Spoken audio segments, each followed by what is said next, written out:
S, வீடு, schools, hotels, store room இங்கெல்லாம் partition wall கட்டணும்னாலும் இப்போ பில்டிங் போனஸோட first choice Renocon Rapid Wall Panels. Tiruchi அருகே நகையை பறித்துச் சென்ற பெண்ணை கிராம மக்கள் ஒன்று சேர்ந்து பிடித்து போலீசாரிடம் ஒப்படைத்த சம்பவம் கவனம் பெற்றுள்ளது.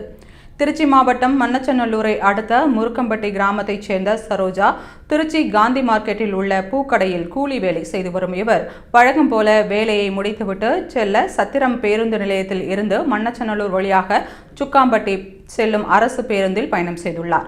முருங்கம்பட்டி நிறுத்தத்தில் இறங்கி வீட்டிற்கு நடந்து சென்ற போது பின்தொடர்ந்து வந்த மர்ம பெண் ஒருவர் இருள் சூழ்ந்த பகுதியில் சரோஜா தனியாக சென்றதை வாய்ப்பாக பயன்படுத்திக் கொண்டு அவர் கழுத்தில் இருந்த சங்கிலியை பறித்துக் கொண்டு வயல் பகுதிக்குள் ஓடினார். சரோஜா உதவி கேட்டு கத்தி கூச்சலிட்டதால் அருகில் இருந்த கிராம மக்கள் விரைந்து வந்து விவரங்களை கேட்டறிந்தனர். உடனே வயல் பகுதியை முற்றுகையிட்டு சங்கிலியை பறித்துச் சென்ற பெண்ணை கிராம மக்கள் தேடினர். அதில் இருளில் மறைந்து இருந்த பெண்ணை பிடித்து விசாரித்ததில் அவர் முன்னுக்கு பின் முரணாக பதிலளித்துள்ளார்.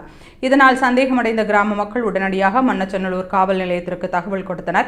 இதையடுத்து சம்பவ இடத்திற்கு சென்ற போலீசார் சரோஜா அளித்த புகாரின் அடிப்படையில் அந்த பெண்ணிடம் விசாரித்தனர். அதில் அவர் வீராணி கிராமத்தைச் சேர்ந்த பாலகிருஷ்ணனின் மனைவி லதா என்பதும் அவரிடம் சரோஜாவின் சங்கிலி இருந்ததும் உறுதி செய்யப்பட்டது. அதைத் தொடர்ந்து லதா மீது வழக்கு பதிவு செய்யப்பட்டு அவர் நீதிமன்ற காவலுக்கு அனுப்பப்பட்டார். இதில் சரோஜா அணிந்திருந்தது கவரிங் நகை என்பது கவனிக்கத்தக்கது. தங்கம் என நினைத்து கவரிங் நகையை பறித்துச் சென்ற சிறைக்கு சென்ற சம்பவம் அப்பகுதியில் பரபரப்புடன் நகைப்பையும் ஏற்படுத்தியுள்ளது.